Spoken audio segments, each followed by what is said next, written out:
Oke, Assalamualaikum warahmatullahi wabarakatuh. Selamat siang, malam, dan selamat pagi.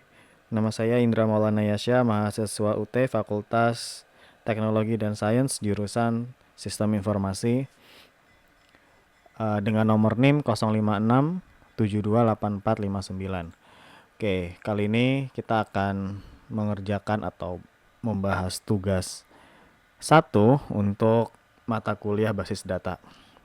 Oke, kita lihat di sini contoh kasus.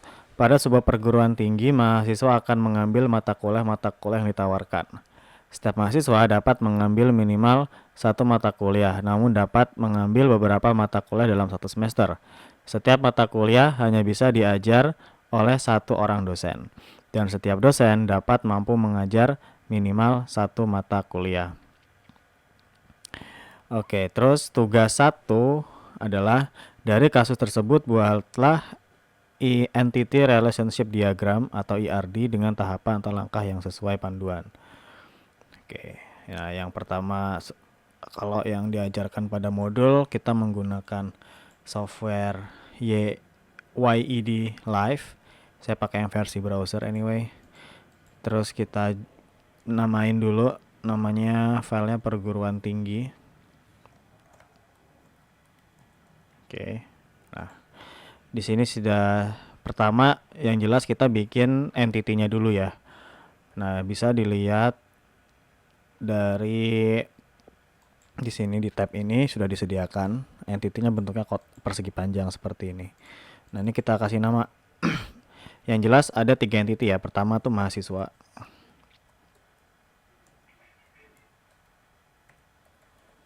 Mahasiswa. Taruh sini, terus ini warnanya biar kelihatan kita ganti ya jadi warna hitam seperti ini aja. Oke. Ada entity mahasiswa, terus ada entity mata kuliah, kita singkat aja matkul. Terus ada entity dosen. Oke, setelah membuat entity seperti ini, kita bikin atribut. Nah, atributnya itu bentuknya oval seperti ini. Oke. Pertama, kalau mahasiswa itu punya atribut NIM ya. Atau nomor induk mahasiswa. Ini warna juga kita ganti. Oh ya, nggak bisa dari sini. Oke, ini juga kita ganti warnanya jadi warna hitam kayak begini. Kita copyin aja ya. Terus di sini nama mahasiswa. Oh ya, atribut kedua tuh nama mahasiswa.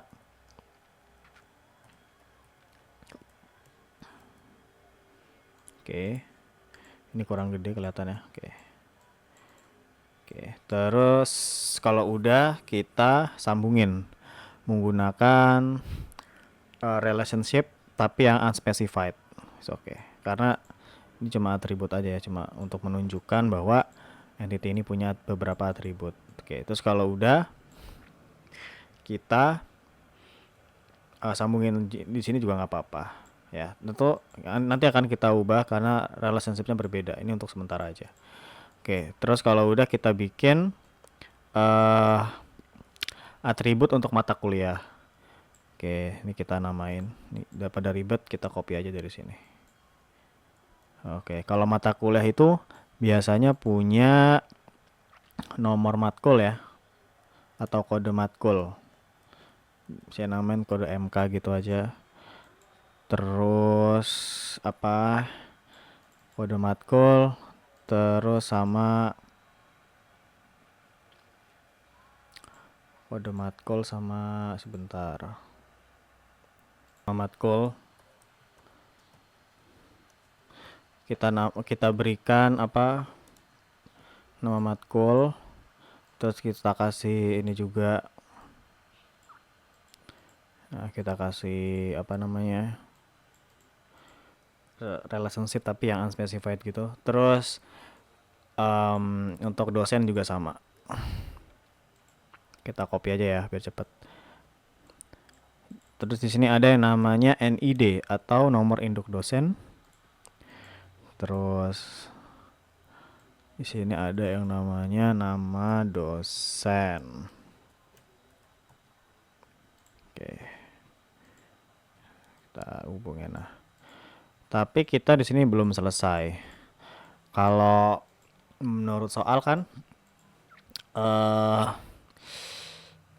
setiap mata kuliah hanya bisa diajar oleh satu orang dosen, ya berarti jelas kalau hubungan dosen ke mata kuliah itu many to one, dan setiap dosen dapat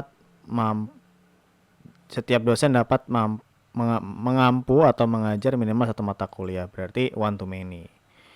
Oke, ya udah kita ubah di sini. Jadi kita butuh yang namanya relationship, ini kita hapus. Ini kita hapus. Terus kita taruh relationship di sini.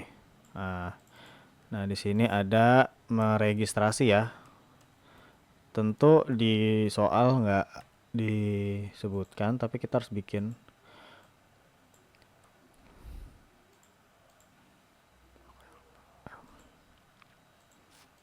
Terus kita copy lagi di sini. Meregistrasi, terus di sini mengajar. Ya, mengajar. Saya pindahin dulu. Oke. Nah, barulah kita harus tentukan nih hubungan-hubungan mahasiswa dengan meregistrasi ini. Ingat, mahasiswa itu bisa mengajar lebih dari satu mata kuliah, ya kan? Berarti dia hubungannya adalah one to many. Ya. Wait.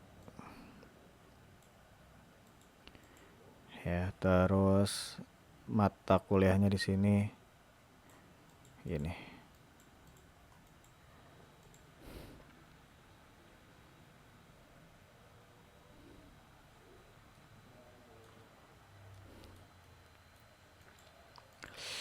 Ya.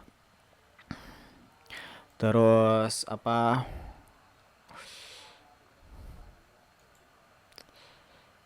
Registrasinya itu di sini, berarti dosen. Nah, hubungannya adalah many to one. Terus di sini gini. Nah, gitu. Karena dosen hanya bisa minimal mengajar lebih dari satu matkul. Gitu.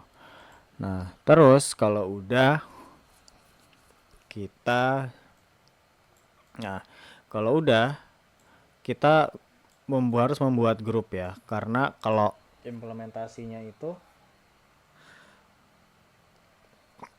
harus dikelompokkan gitu antara primary key matkul dengan primary key-nya mahasiswa, sehingga bisa kelihatan mata kuliah yang didaftarkan mahasiswa itu apa aja. Begitu pula dosen dengan mata kuliah itu, ID dosen, primary key ID dosen sama primary key mata kuliahnya. Jadi ini kita hapus lagi.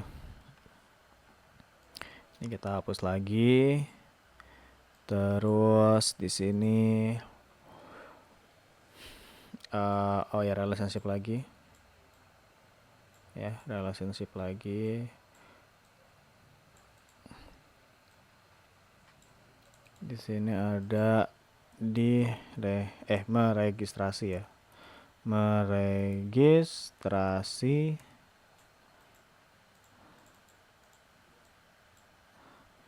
Meregistrasi ini kurang gede. Ini hapus saja.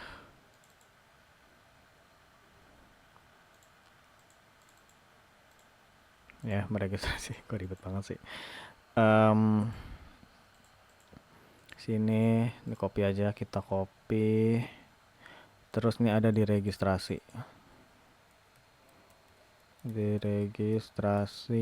Oke. Dah, terus nah ini kan meregistrasikan many to one ya. Jadi gini. Terus diregistrasi itu kan gini. Oh, nggak kebalik. Jadi gini.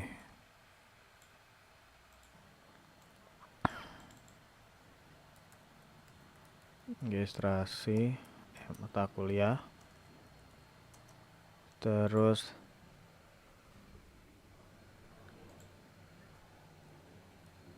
ada atributnya juga. Atributnya itu apa? Kode mata kuliah sama NIM ya. Kenapa? Karena kode mata kuliah merupakan primary key.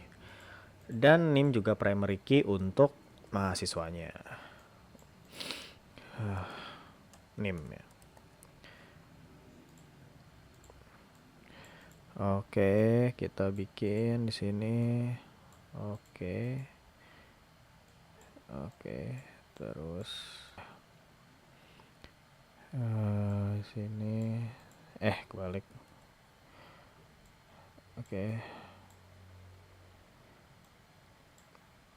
Dah.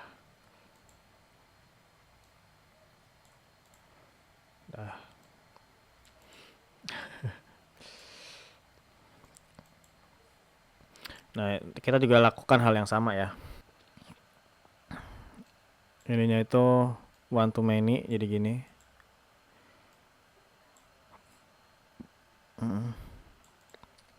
Oke, nggak perlu. Gini, set. Oke, dah jadilah kayak begini. Tapi ingat ini kita harus bikin grup ya. Ini agak tricky sih bikinnya, jadi harus hati-hati.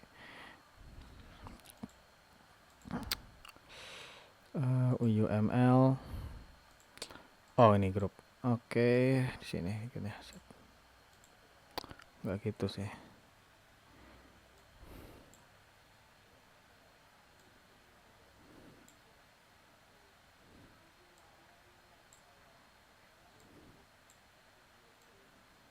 Nah.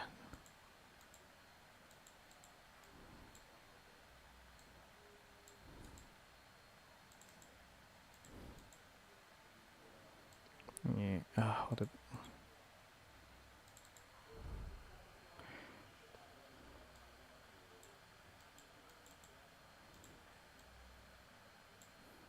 Nah, ini kita masukin. Nah, ini gak masukin. Oh, kita masukin. Oke, jadilah seperti ini. Udah masuk grup. Oke, mungkin itu saja untuk praktek membuat IRD dalam studi kasus perguruan tinggi. Semoga bermanfaat. Terima kasih banyak. Wassalamualaikum warahmatullahi wabarakatuh.